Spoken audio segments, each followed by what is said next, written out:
конструктор душ наших, который позволил нам всем родиться на этой земле в нужное время, в нужном месте, который знает все наши мысли, уважает наши чувства, который всегда помогает, защищает, исцеляет и спасает. Были кони розовые в той стране березовой, кони детства дальнего не были печальными. Были кони сильные, сказочно красивые, убежали быстрые кони серебристые. Были кони жгучие, черные, как тучи, но они уже вдали, где-то на краю земли. Были кони бледные, словно тени смертные. Не смогли они найти к дому моему пути. Мчатся кони времени радостно, уверенно. Это кони белые, это кони смелые. Не боятся эти кони ни дороги, ни погони. Они знают путь прямой, они знают путь домой. По мотивам субботней школы, книги Откровения, мы с вами услышали благословенные наставления домой, по дороге домой. И сегодня, собравшись в святой день субботний, мы с вами пришли сюда не только, чтобы слушать Слово Божие. Я проповедую одно и то же, а вы читаете одно и то же. А ангелы, херувимы, серафимы воспевают у престола Божия одно и то же. А заметили, в чем эта весть? Свят, свят, свят Господь Саваоф. Вся земля полна славы Его. И эта слава, она действительно наполняет землю. Но вот где взять те глаза, чтобы увидеть эту славу? Где взять тот слух, чтобы услышать такую славу Божию? Каким образом настроить свое сердце, чтобы оно пребывало в этой славе Божией? Это и есть то, зачем мы с вами пришли сюда. Включиться вместе с творением, чтобы славить Бога. И мы будем петь псалом во славу Божию. Прохожий у дверей стоит, вот незамеченный прохожий. 292 номер псалма Сиона. Прохожий у дверей стоит, и в сердце к нам стучит, стучит. И вот уже время наступает к тому, чтобы открыть двери, чтобы уже услышать, что Господь желает сказать. Потому что время от времени мы меняемся с вами и становимся мы прохожими. 292 номер, прохожий у дверей стоит. Мы с вами возвращаемся домой с каждым днем, с каждой неделей, с каждой субботой. Каждый из нас приближается к времени, когда мы встретимся с Господом. Добрая ли это весть? Вы знаете, это добрая весть для тех, которые знают, куда они идут. Это добрая весть, о которой сказано: «Приготовься к встретению Бога твоего, Израиль». И вы знаете, Господь со своей стороны, Он не просто где-то там на небесах ожидает нашего возвращения. Господь делает все, чтобы наше путешествие, оно состоялось, наше возвращение произошло. И Господь в течение всей жизни человека, извне и изнутри сердца человеческого, Он учит нас, как пройти этот путь. В псалме, который мы сегодня воспевали Господу, есть призыв. Он говорит: «Открой мне дверь, я научу тебя теперь, о друг, скорее его впусти, навек Христа к себе прими». И в Библии этот образ очень красиво выписан. Он стал мотивом живописи, мотивом музыкальных произведений.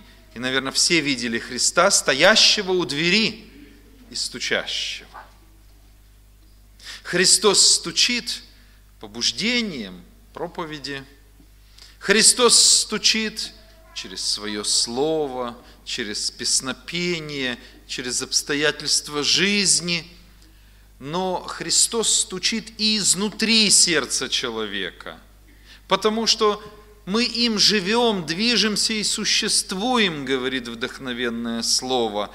И Господь внутри, там, внутри каждого, независимо от того, признает человек Бога или не признает, мы им живем, движемся и существуем.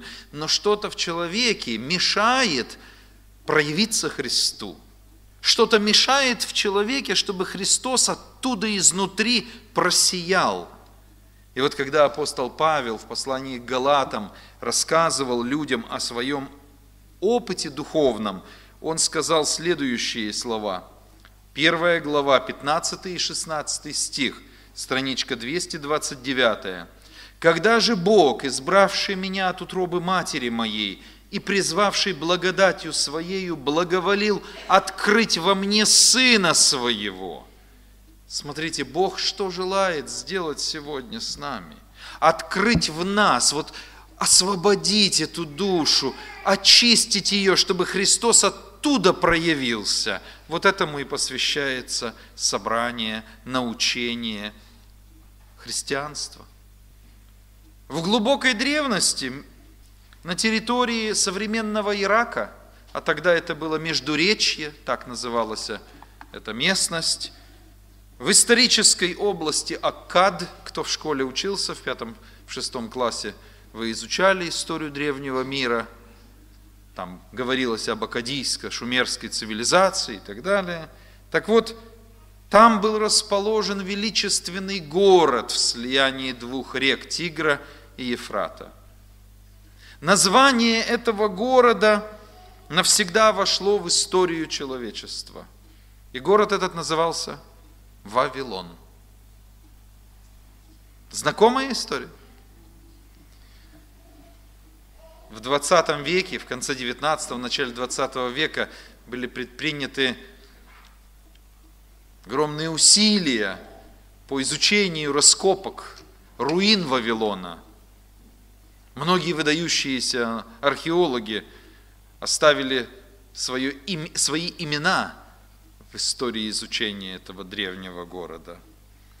На тех, кто был переселен из Иудеи, Вавилон произвел колоссальное впечатление, неизгладимое. Величественные дворцы, самые современные фортификационные сооружения, огромные по своему, даже сегодняшнему представлению стены.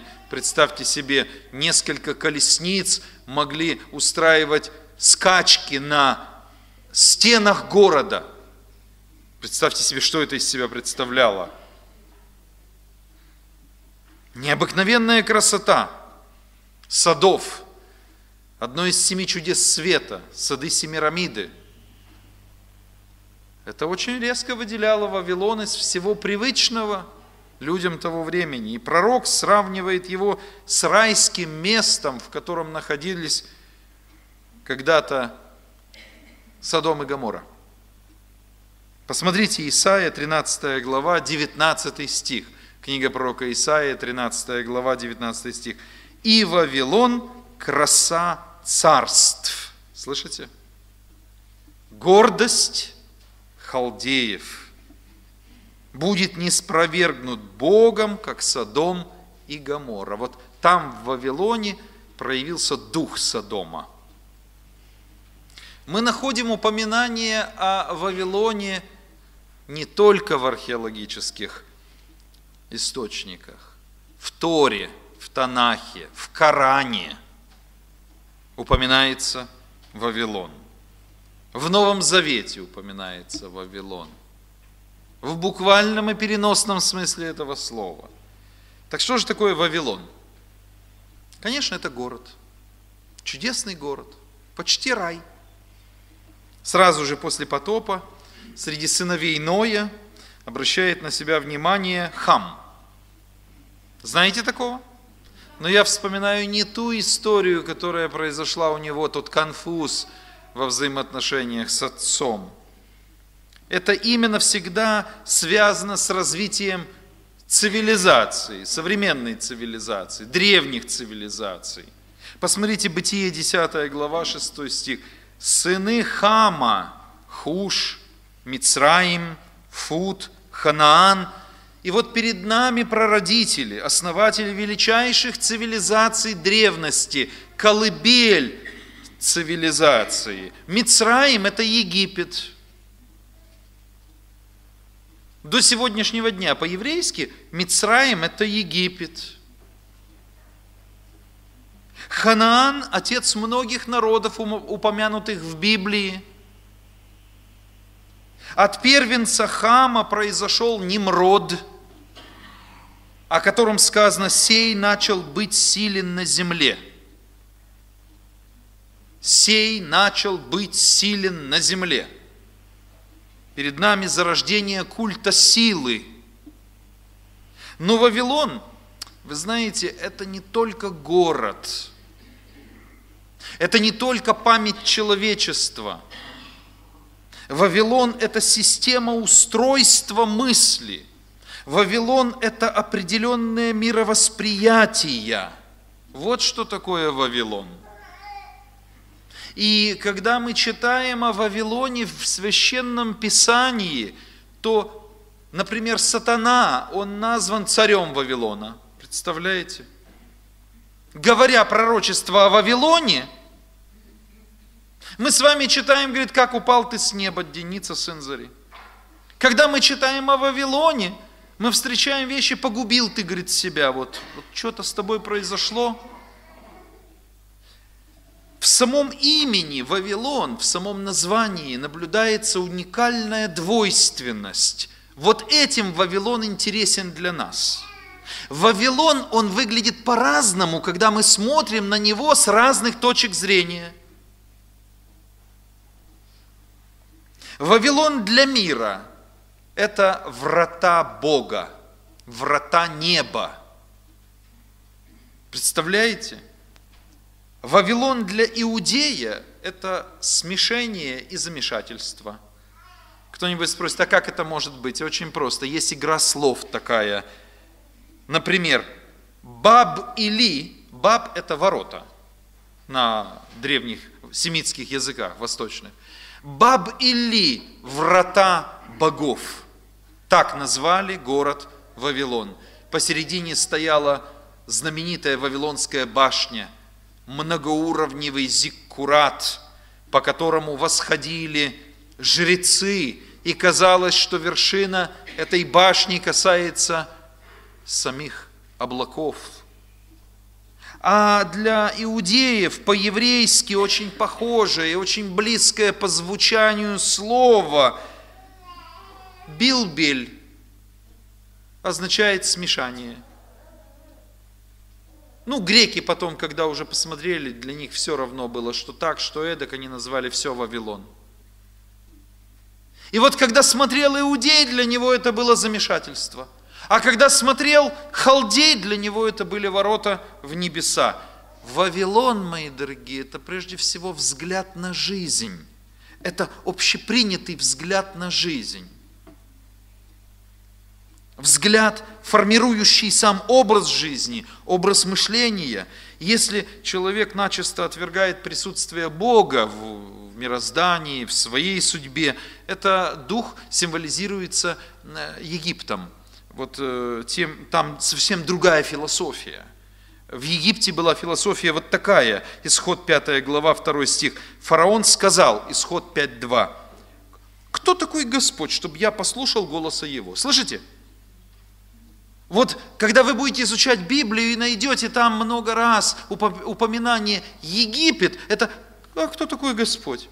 Первая заповедь что говорит? «Я Господь Бог твой, который вывел тебя из земли египетской». Ведь мы с вами не были в Египте, многие, по крайней мере, я не был там. Египет – это образ мысли, где кто такой Господь, а что я должен его слушать? Вот это Египет. А мы не станем сегодня обсуждать эту философию, этот тип мышления. Нам интересен все-таки Вавилон. В узком смысле Вавилон – это религиозная составная мира. Настолько религиозная, что где-то даже суеверная. Религия пронизала собою все. Люди умудрялись сдавать экзамены по научному атеизму, И когда выходили оттуда, институт марксизма-ленинизма, их спрашивали, ну как ты сдал? Он говорит, слава Богу. Да. Религия вошла в обиход, в жизнь человека, оставила свои следы в каких-то представлениях о самой жизни. Но в вавилонском представлении о жизни и о религии, в частности, есть нечто экуменическое. Вы знаете, что такое экумена? Смешение. И пример такого вавилонского представления о жизни мы находим в 4 книге Царств, 17 глава, 30 стих. 4 книга Царств, 17 глава, 30 стих. Мне нравится этот отрывок Священного Писания своей простотой изложения. Толковать ничего не надо, все понятно. Смотрите. Вавилоняне сделали Суккот-Бенов, кутийцы сделали Нергала, емафяне сделали Ашиму, авийцы сделали Невхаза и Тартака, сепарваимцы сожигали сыновей своих в огне Адрамелеху и Анамелеху, богам сепарваимским. Хорошие товарищи, смотрите. Какая свобода мысли, какая демократия, какое уважение к религиозному мнению разных людей, какая глубокая философия. Смотрите, ты веришь так, а я верю иначе. Ты поступаешь так, это дело твоей совести, а я поступаю поиначе. Христос же никого не насилует, правда? Он же никого не заставляет. Каждый по-своему. И все мы помещаемся. 32 стих. Между тем чтили и Господа. Они не выбросили Господа, они не сказали, нам Бог этот не нужен, Бог Авраама, Исаака, Иакова. И Господа чтили. И сделали у себя священников высот из среды своей. И они служили у них в капищах высот. Господа они чтили, богам своим они служили, по обычаю народов, из которых выселили их. До сего дня поступают они по прежним своим обычаям, не боятся Господа, не поступают по уставам и по обрядам, и по закону, и по заповедям, которые заповедал Господь сынам Иакова, которому дал он имя Израиля. Вот посмотрите, как интересно. Господа чтили, но не боялись. Интересное положение. Оказывается, можно Господа почитать, но при этом с Ним не считаться. Идея Вавилона очень четко представлена в этой главе Библии. Посмотрите, 40 и 41 стих. «Но они не послушали, а поступали по прежним своим обычаям. Народы сии чтили Господа, но и истуканам своим служили. Да и дети их, и дети детей их до сего дня поступают так же, как поступали отцы их». Из чего состоит вавилонский взгляд на жизнь? Обычай. Жить по обычаю. В каждом народе есть свои обычаи. Вы знаете, даже село от села отличается своим каким-то обычаем. Вот в одном селе так, а в другом селе иначе. Вера отцов прослеживается. Почему так? А так отцы наши верили.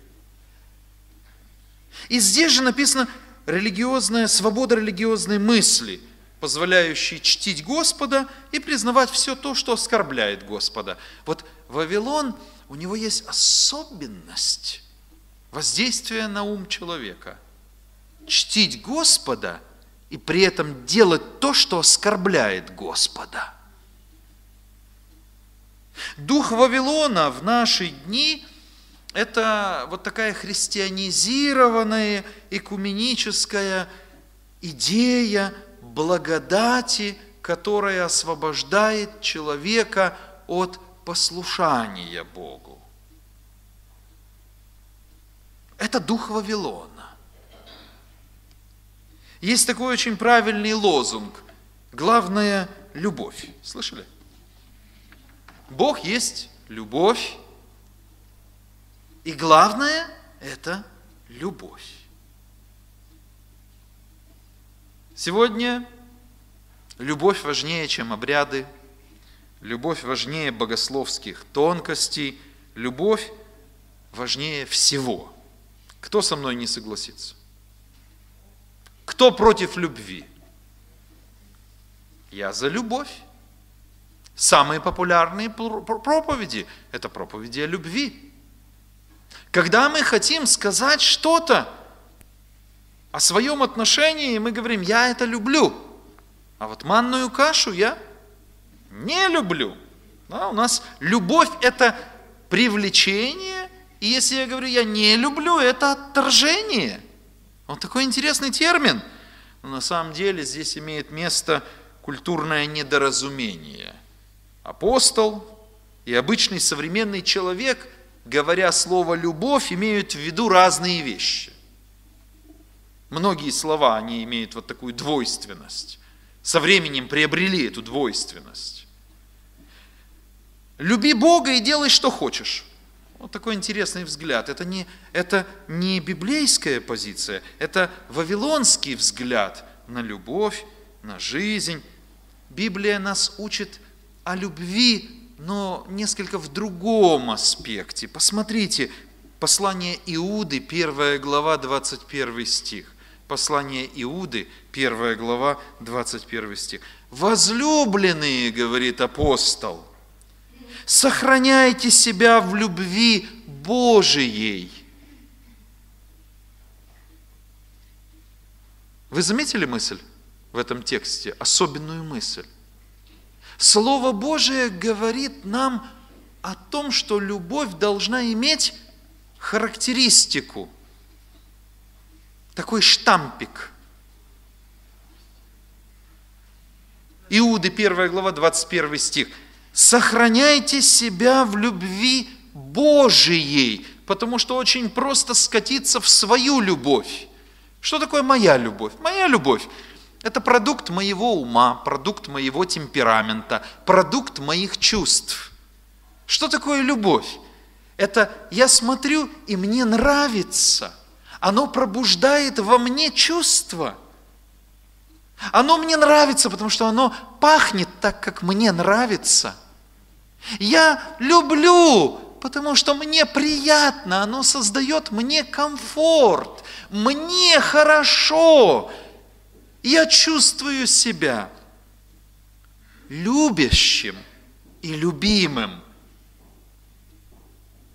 Но когда мы читаем послание Иуды, здесь вот это наставление, оно говорит: ты погоди со своей любовью. Твоя любовь – это очень хорошо. Твои чувства, твои планы, такие светлые, такие легкие, такие приятные. Ты погоди, ты попробуй сохранить себя в любви Божией. А тогда возникает вопрос: а сохранить от чего? Почему написано «сохраняйте себя в любви Божией»? Почему? От чего я должен сохранить себя, если... А вот как раз очень часто мое... оно входит в решительное противоречие с тем, что Бог называет любовь. И сохранить себя в любви Божией необыкновенно сложно.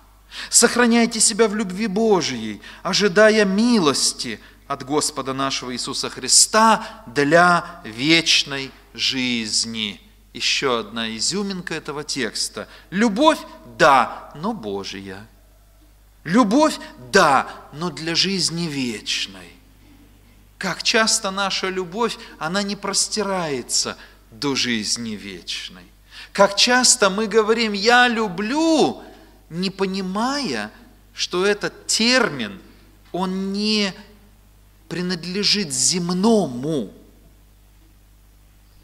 Любить можно только то, что последует в вечность.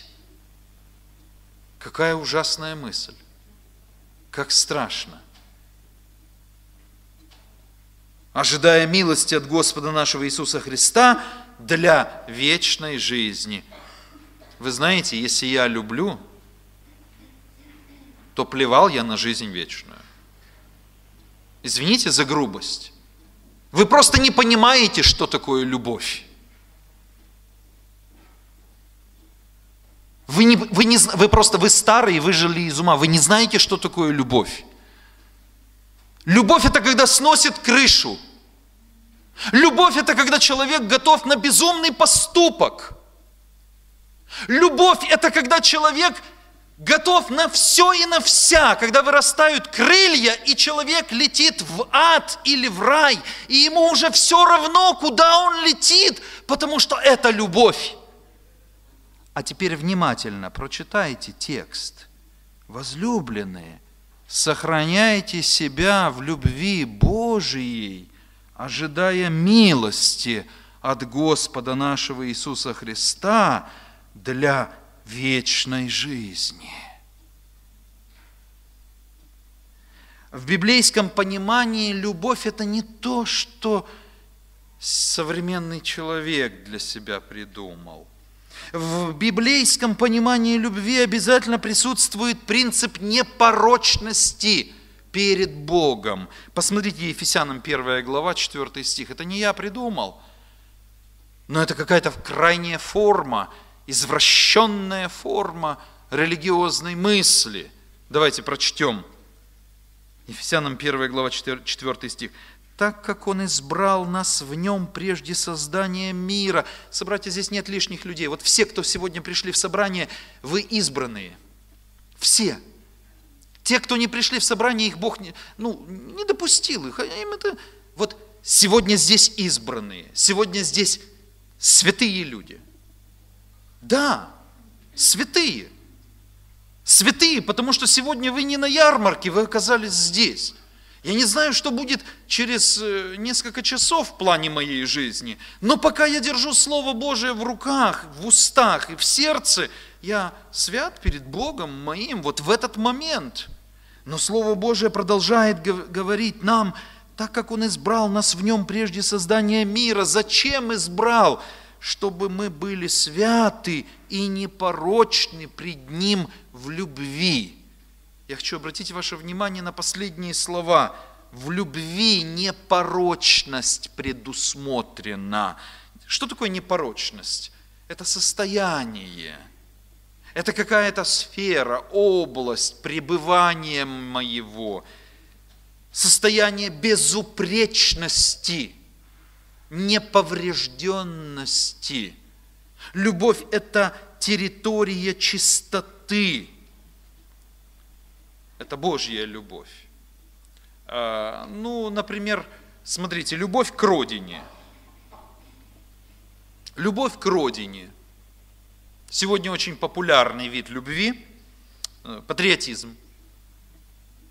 Он побуждает меня очень искренне погрузиться в политические страсти. И как только я туда погружаюсь, приходит порочность. Понимаете, любовь к родине, она тут же наполняет меня порочностью. Почему? Потому что, любя свою родину, я при этом буду тут же враждовать с другими людьми.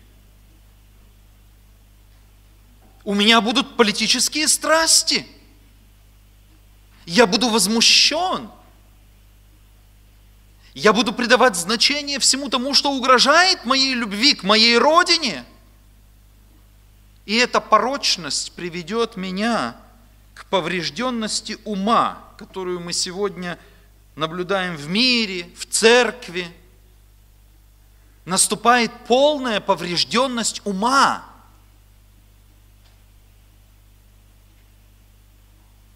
Любовь к жизни. Хорошая любовь или нет? Но Христос сказал, если ты сильно любишь душу свою, ты ее потеряешь. Интересная мысль. Я же люблю тебя, жизнь. Песню все пели, да, слышали? Я люблю тебя, жизнь. Ты и потеряешь свою душу. Как это? А дело в том, что когда человек погружается в жизнь, у него шансов нет выплыть оттуда. Он погружается в порочность. Есть такая притча, наблюдение, один мудрец наблюдал, как ястреб схватил добычу. Он мощно ее схватил, он потащил ее, и вы знаете, вот-вот готов был полакомиться. Вдруг на него нападает целая стая. И у этого ястреба не было шанса выскочить оттуда живым. Знаете, в чем было его спасение? Он выпустил добычу, и пока его собратья эту добычу терзали, он умудрился, как сестра сказала, смыться. Мои дорогие, любовь к жизни оборачивается борьбой за выживание, где добыча одна, и все хотят, и надо с конкурентами как-то. Поэтому Господь сказал, что единственный шанс вырваться – это бросить эту добычу. Пусть терзают те, кому, а я в сторонку. Приходит порочность, религиозная неразборчивость, спутанность в понимании того, как должно устроить жизнь, делает нас нечистыми в глазах Бога. Это все про любовь. Посмотрите, 2 Иоанна, 1 глава, 6 стих. 2 Иоанна, 1 глава, 6 стих. Редко читаемое послание, оно маленькое. 2 Иоанна, 1 глава, 6 стих. «Любовь же состоит в том, чтобы мы поступали по заповедям Его. И это та заповедь, которую вы слышали от начала, чтобы поступали по ней». И вот здесь мы с вами очень тесно соприкасаемся с таким страшным словом – догматика. Догматика. Меня это слово всегда вызывает какое-то внутреннее отторжение. Догма – это что-то закоснелое. Догма – это то, что не развивается. Догма – это что-то такое, знаете, неприятное, сковывающее. И вот этот текст, любовь же состоит в том, чтобы мы поступали по заповедям Его, он выражается как раз словом догматика. Чтобы мы поступали согласно догмы. Что такое догма? Это какая-то система взглядов. Вы заметьте, весь мир борется против системы. Система борется против системы. Индивидуум борется против системы. Что такое свобода? Это когда нет системы. Когда хаотичное движение, вот такое броуновское движение. Что сегодня называется прогрессом? Это когда ты не ходишь по проторенным тропинкам, когда ты ищешь ноу-хау, когда ты... Столько всяких ругательных слов появилось сегодня. Когда ты мыслишь нестандартно. Сегодня не говорят дурак, сегодня говорят креативный человек.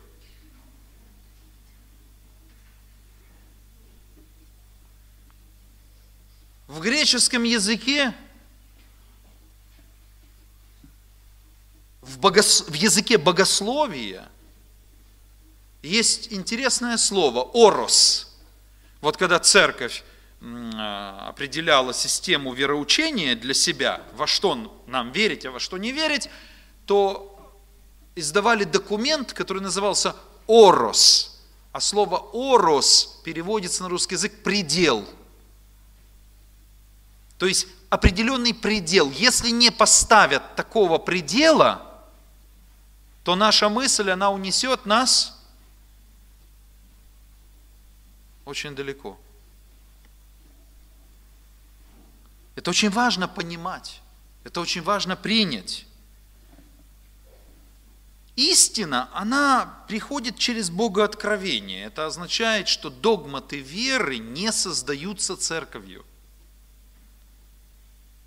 Когда мы говорим о заповеди, вот, чтобы нам поступать по заповедям, это не церковь заповеди создает, это не историческая необходимость создает заповеди.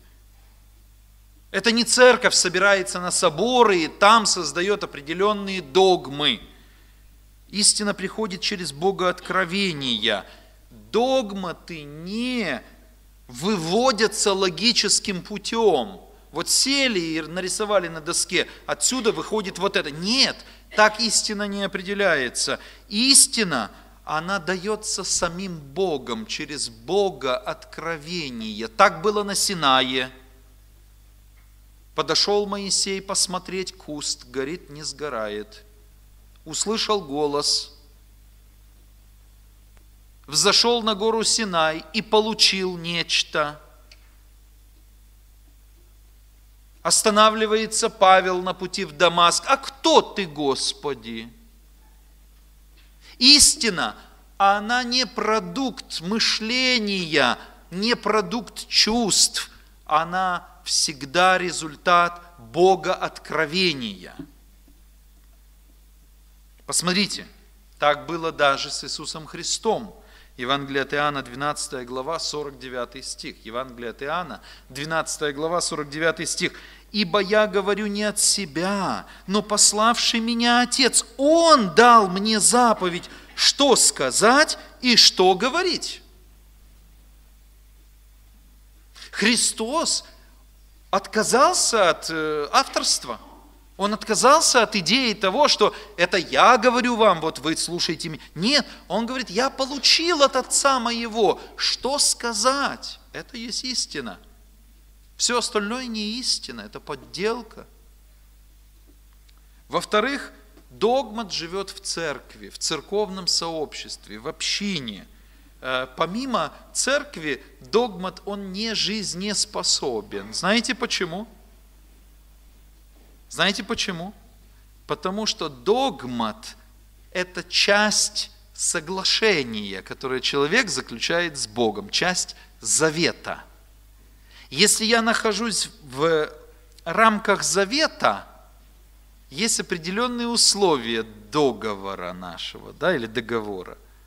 Когда я вышел за пределы этого соглашения, оно для меня не обязательно.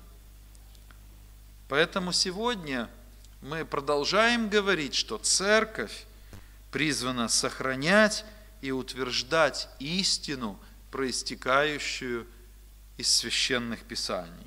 Церковь, я еще раз это повторяю, не создает догматы. Сами же догматы выступают в роли правил и норм, не признавая которыми нельзя являться членом церкви.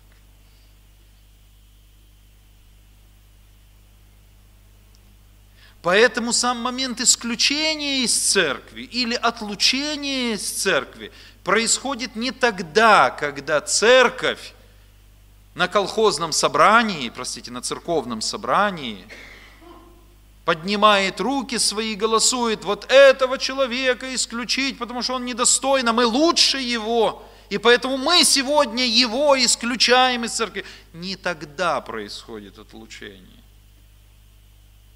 Отлучение происходит тогда, когда я принимаю для себя решение, что мне не по пути с этим догматом, с этим богооткровением. И когда я принимаю такое решительное в своей жизни, происходит мое отлучение.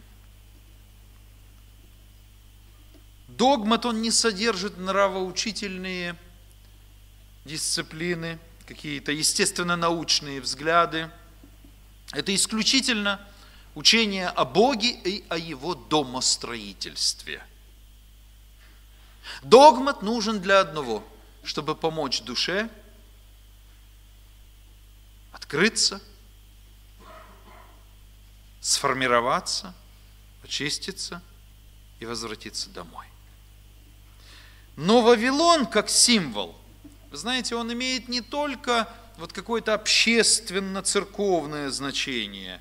Это не только церковь, вот мы говорим, вавилонская блудница, да, и тут же называем, какая это церковь. Вот такая церковь – это Вавилон, а вот такая церковь не Вавилон.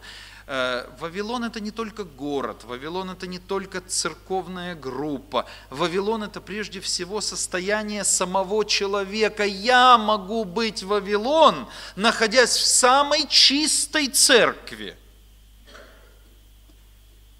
Я могу быть этим Вавилоном. Не было бы Эдема, если бы в нем не было людей. Вы знаете, как переводится слово Эдем? Наслаждение. Зачем нужен сад Едемский, если в нем нет людей? Не было бы плача об Иерусалиме, если бы Христос не говорил о людях. Вот встал Христос, посмотрел и говорит: «О, Иерусалим, Иерусалим!» Помните? Если бы ты знал хотя бы все эти... Он о камнях плакал, да? О квадратных метрах Иерусалимского. Он о людях плакал. Нет смысла говорить о церкви и говорить, врата ада не одолеют ее. Это чего? Избушка такая, Кааба в Мекке или что? Здесь идет речь о людях. Не было бы Содома и Гоморры без людей, которые населяют эти города.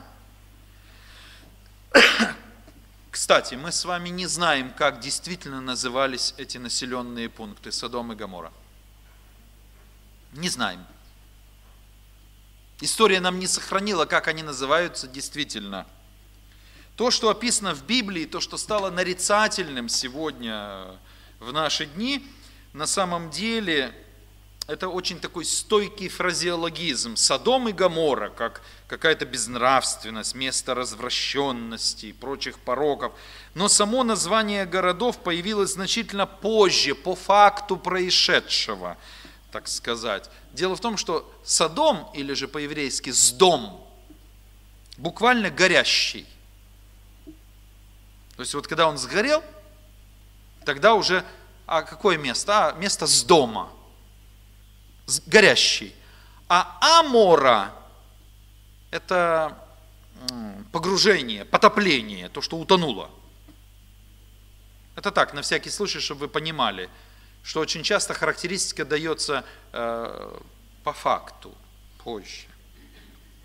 Но какая связь с рассуждениями о Вавилоне? Самая непосредственная. Вот когда мы говорим Иерусалим, перед нами символ народа Божьего, символ такой чистоты, символ приближенности к Богу. Например, «Восстань, светись, Иерусалим». Да? Вот такие тексты очень приятные для слуха каждого верующего, потому что здесь написано: «Тьма покроет землю, мрак народы, а над тобою». Ну, да? Как-то так приятно звучит. Но Писание, оно указывает, что у Иерусалима есть соседи. Вот такой образ. Иерусалим, он не один на всей земле, у него есть соседи или соседки по правую сторону и по левую сторону границы Иерусалима. И вот пророк Иезекииль в 16 главе 46 стих как раз и указывает на таких соседей. Кто же являются соседями Иерусалима? Иерусалиму говорится: «Встань, светись, Иерусалим, ибо пришел свет твой, слава Господня взошла над тобою». А Иезекииль говорит: «Большая же сестра твоя Самария с дочерями своими, живущая влево от тебя». Где у вас лево? Подчеркивается, вот Самария с доченьками, они живут слева от тебя. А меньшая сестра твоя, живущая от тебя вправо, есть Содома с дочерями ее. Я всегда думал, что Содом – это он.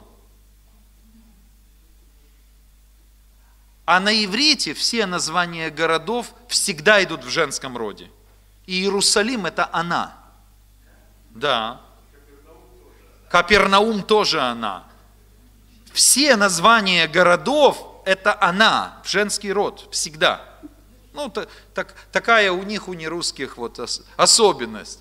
Содом – это она, Содома. Ну, так.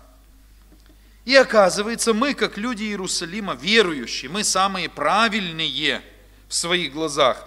Оказывается, мы можем пойти по пути наших соседей влево.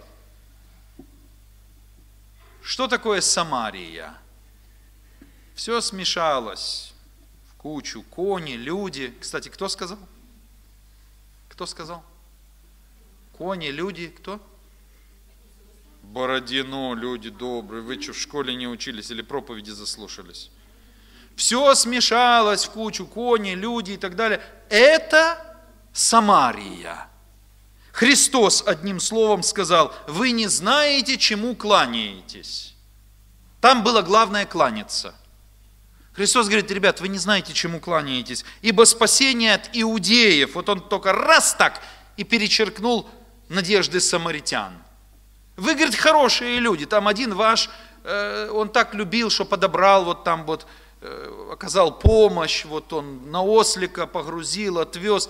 Люди вы очень добрые, очень хорошие. Ну, пробу ставить негде, вот действительно настоящие христиане, но вы, бедолаги, не знаете, чему вы кланяетесь. Там у вас в Самарии вот так, все. Как-то был в Краснодаре, и на собрание приехал замечательный человек, очень интересный такая душа, очень глубокая, такое богоискательство в нем, в этом человеке было. И он говорит, я уже много лет верующий, у нас, говорит, замечательная община, мы занимаемся реабилитацией наркоманов, алкоголиков, зависимых людей, достигли больших таких результатов, мы поклоняемся Господу, у нас все хорошо. Я говорю, простите, вопрос, а что ты сюда пришел к нам? Мы не занимаемся реабилитацией алкоголиков. Нашим бы людям самим бы бросить.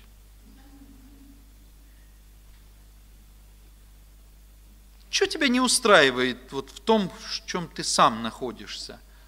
А он мне говорит, вы знаете, у нас, говорит, все так хорошо, и танцуем, и поем, и говорит, и все, и присутствие Духа, да, но у нас нет учения.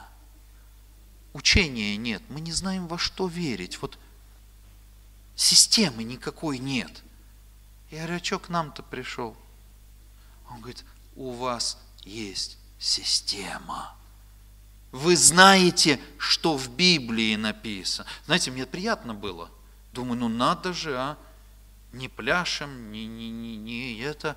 А вот люди со стороны заметили, что что-то у нас есть, может быть, даже то, что мы сами сегодня не ценим. Он говорит, у вас есть учение, система. И меня пригласили проповедовать именно систему учения, богословия в этой группе.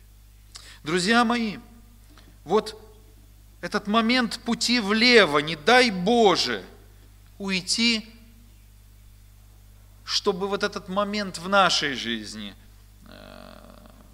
проявился, уйти в Самарию. В Библии есть такое выражение, зачем тебе путь в Самарию?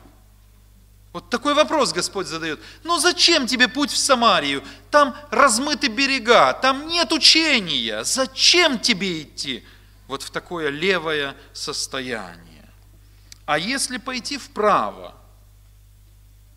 Содома там, Содома.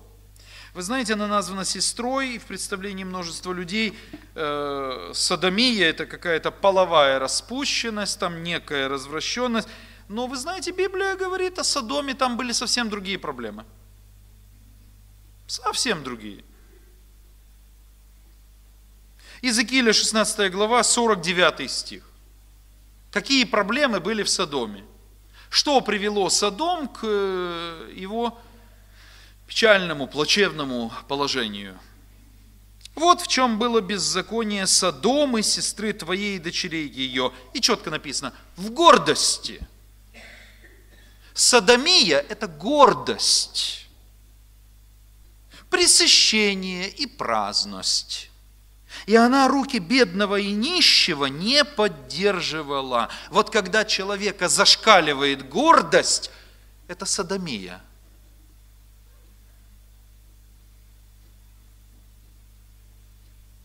Праздность, пресыщение и неспособность заметить нужду другого человека – это содомия. Проявляться эти вещи могут по-разному. Праздность, да? Праздность. Всем понятно, что такое праздность, да?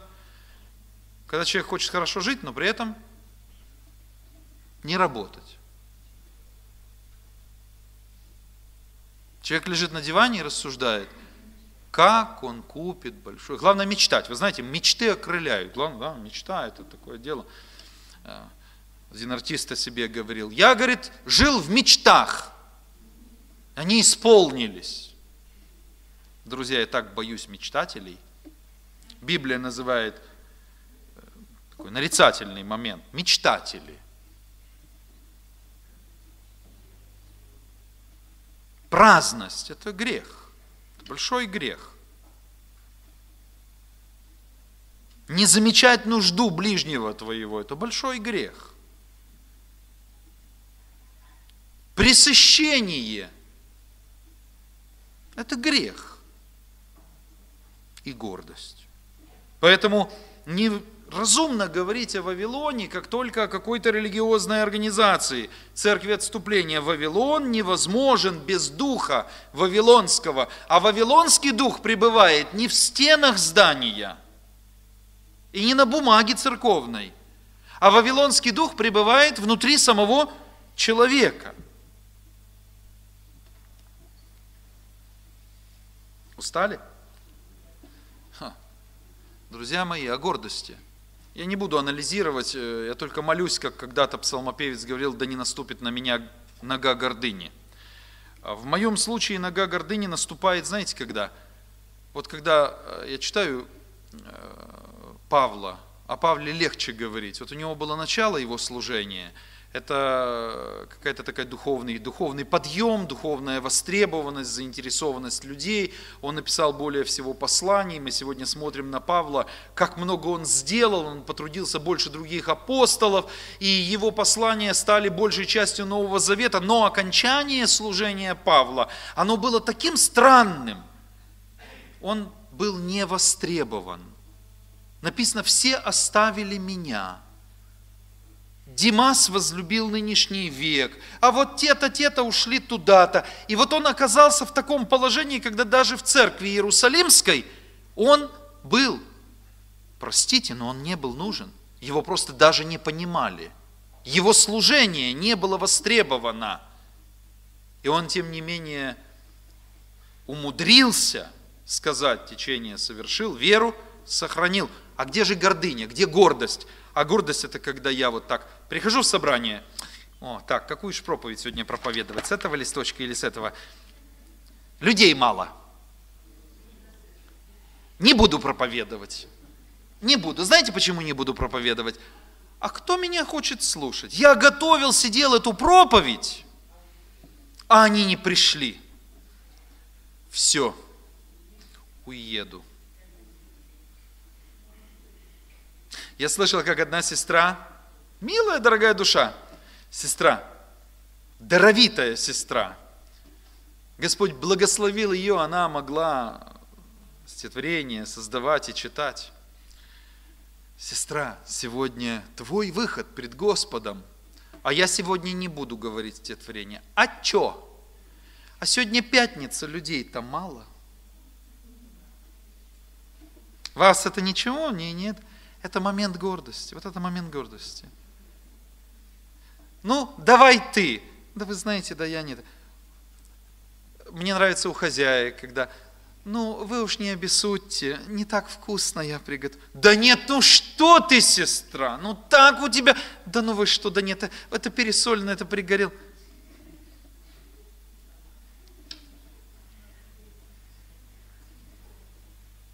Друзья мои, гордость, она проявляет себя по-разному.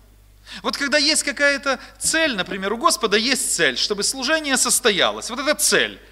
А есть такая энергия, задача которой разрушить служение. И не вопрос, посредством чего оно будет разрушено. Или это сделают люди, которые вообще ни в Бога, ни в чего, ни это, все разрушить, все зачеркнуть. Или это сделают люди, которые скажут, раз вы не цените, отдайте мои игрушки, я больше с вами не играю. Результат в чем? В том, что служение или будет, или нет. А посредством чего оно не будет? Посредством благочестивых мыслей или нечестивых? Это уже не так интересно. Главное, будет или не будет. Луки 11 глава, 24 стих. Луки 11 глава, 24 стих. Когда нечистый дух выйдет из человека, слава Богу, мне нравится этот текст, то ходит по безводным местам, ища покоя, и, не находя, говорит, возвращусь в дом мой, откуда вышел, и, придя, находит его выметенным и убранным. Друзья, давайте этот текст переведем на современный русский язык. Вот живя в мире по-мирски, мы находимся под воздействием различных мнений, взглядов, обстоятельств. Если все это в совокупности собрать, получится слово «нечистый дух». Вот он руководит человеком. Он не дает человеку спать, или есть, или депрессия, или там еще что-нибудь. И вот в критический момент опасности он состоит не в том, что человек в мире, поглощен миром и живет духом этого мира. Не в этом проблема. Это естественная среда обусловленной души. Там человек как рыба в воде, он погружен в эту жизнь. А с волками жить, по-волчьи выть. Опасный критический момент наступает тогда, когда человек пошел по пути исцеления души, когда он оказывается в положении выметенного чистого дома, и вот здесь человека подстерегает опасность. Слышите? Вот здесь. Я уже хороший, у меня доброе сердце. Меня принял Христос, я принял Христа. У меня правильные мысли, у меня позитивный настрой, у меня деятельный ум. Я понимаю, что значит вечность. Но евангелист Матфей уточняет, Евангелие Матфея, 12 глава, 44 стих. «Тогда говорит, возвращусь в дом мой, откуда я вышел, и, придя, находит его незанятым, выметенным и убранным». Как замечательно, когда Христос придет ко мне и увидит мой дом незанятым, выметенным, убранным, другими словами, приготовленным для того, чтобы он вошел. Почему Христос все время стучит? Вы думаете, я не слышу, как он стучит? Я прекрасно слышу, как он стучит. Проблема в том, что у меня занято. И мне стыдно сказать «занято». Господи, я не могу ему сказать, никого нет дома. А он так настойчиво стучит, годами стучит. Я же не могу ему сказать, что «Господи, извини, сейчас, слушай, приходи вечером в пятницу. Будет свободно для тебя, наступит суббота. Сядем, чайку попьем, уроки субботней школы почитаем, на собрание сходим». Но заканчивается суббота, Господи, тебе уже пора. Вот нечистый дух, когда приходит, что дает ему право заселиться? Он находит, что дом выметен, чистый дом, но не занятый. Христос этой притчей, этим образом, он показал корень проблемы, что незанятый – это как бы приглашающий занять. И вот этот выбор за нами. Или мы предоставим Господу возможность занять этот дом, воспользоваться чистотой этого дома. Или же мы с вами так и будем в состоянии незанятости, в состоянии чистоты, выметенности, в состоянии приглашения нечистого духа, немого приглашения. Да не будет так. Пусть Господь благословит, чтобы наши библейские рассуждения, касающиеся Вавилона, духа Вавилона, они позволили нам сделать какую-то оценку, переоценку своего состояния, своего духовного состояния. Пусть эта тема сегодня, она послужит где-то наставительной, где-то обличительной, где-то корректирующей, а где-то благодатная. Потому что если мы ее слышим, значит, еще не потеряно. Значит, еще есть время благодати. Значит, это время благодати для меня и для нас с вами. Аминь.